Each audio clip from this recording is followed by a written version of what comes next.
sallallohu alayhi vasallam Jabroil ular buni bilmasdan qilyapti-ki, men buni tushunganim yo'q-ku deydi. Shunday duoni qiladiki, Payg'ambarimiz sollallohu alayhi vasallam hozir Toifning olimlari eslar ekan. Payg'ambarimiz sollallohu alayhi vasallam bir duo qilgan ekan. Ey Allohim, Toifdan shunday bir olimlarni chiqarginki, yer yuziga islomni yoysin deb duo qilgan ekan. Ana shuni eslaydi ekan bizning bobolarimiz Rasulullohga azor bergan, lekin Rasululloh bizga duoyi xayr qilgan deb duo.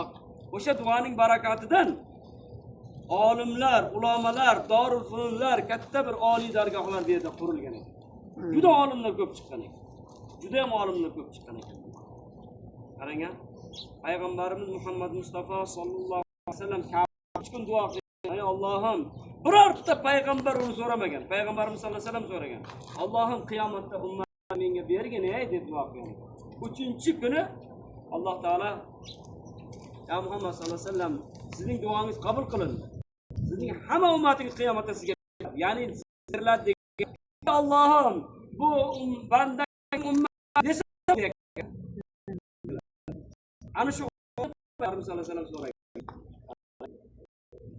Alloh taolo bandada haq bo'lgan holat oldinmasin. Bo'ldi, hammaga berildi. Qiyomatda ummatdan bo'laylik, Payg'ambarimiz Muhammad Mustafa sallallohu alayhi vasallam ey Allohim, bu bandang mening ravzamga keldi. Salovatlar aytdi. Bu bandang salovatlar yetkazib turar edi. Meni hurmatimdan kechgina degan ummatlar bo'ldi.